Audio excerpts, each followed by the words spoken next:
So starting this week, we decided to add a little to the show. We felt like there needed a little more to flesh it out. So every week, we're going to open with a brief discussion on some tips, tricks, and general observations about the gamers, the people who play the games. This week, we're going to be looking at gamer culture as a whole. We're going to tell you a little bit about our thoughts on, meetups, friendly local game stores, and different things you can do to start to build a collection and build a group to play with, because gaming is inherently social. So for gamer culture, I think the biggest distinction comes in the kinds of games that people play. I think people define themselves by what they're into. Right. There's collectible card games, there's miniatures games, there's board games, of course, there's RPGs, and all these things are sort of... There's a lot of overlap between them, I would say, but at the same time, I enjoy all separate those. enough. Yeah, as do I. Not miniatures as much. Same. But I think a lot of people see them as kind of exclusive, actually. I know a lot of guys who, I played Yu-Gi-Oh! For many years, and they just played Yu-Gi-Oh! And, that was kind of part of the reason I got more into board gaming, but I wouldn't want to just do that. And I'm glad I've expanded more, and I think that, if you're into one, I would say try the others, because there's a lot of, overlap in the experience. Yeah, absolutely. And there's certainly venues to do that, too. Like there's... a lot of hobby shops host this kind of thing. Mm-hmm. I have to ask, why, every time I've heard you use the same phrase, why is it the friendly local game store? That's a great question. I think it's a Board Game Geek thing, the website, www.boardgamegeek.com.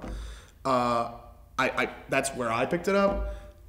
I think it's just a nice, sort of consistent way to talk about the stores, the hobby shops, that's what it means. And it's a way that puts them in a nice light, and I think it captures something about the social aspect. I think it captures something about the way people have to come together in these venues, because a big problem with board gaming, especially, not as much with the others, with CCGs maybe, is that they're not sold in normal retail stores. If you're a gamer, you know that you have to go to the hobby shops to get any of the good games. And it's certainly gotten a lot easier since the advent of the internet, and because of the...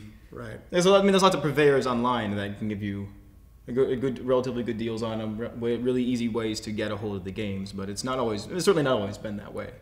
And I think the thing is, the brick and mortar stores are nice because you actually have a place to go and have sort of a consistent meetup, a consistent base. With the online stores, the prices are a lot better. I can't blame anyone for using them, but they're kind of, I think, pushing out the little guys. They're kind of pushing out the brick and mortar stores that can't keep up. That's true, and there's something to be said for having the consistent community there. Mm-hmm. And that's a big part of it too, is having a consistent group to play with. Absolutely. Games. That's a huge barrier of entry. That's like the big barrier of entry, I think. Right, because you need more than one player to play games, and having that consistent group that you'd find at a friendly local game store is exactly the kind of thing that can get more people into it. Mm-hmm. And if you don't, there aren't, they're sort of rarer and rarer now, the friendly local game stores. And if you don't have one, it's kind of hard to get into. It's sort of prohibitive. Games are expensive, not more so than video games, but still they're expensive, and you normally have to have a sort of, at least a modest collection before you can really start. Right, and before you get the collection, you almost need people who would play, and before you need that, you need the collection. You gotta have a regress. But yeah, if you don't have a friendly game store, at least, you can try to pick up a few games that maybe you see here on the show, or maybe you read reviews on Board Game Geek, and just try them out with a few friends. You might really be surprised at how much fun you have. And if everyone pitches in and buys, one game, maybe 2 games, 3 games, you start to get a nice consistent group, and you start to get nice games you can come back to over and over.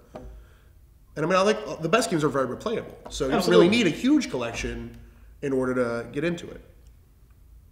So, yeah. Anything else on that? Yeah, I think we got it pretty well covered. Right. That's our thoughts on the basics of the community.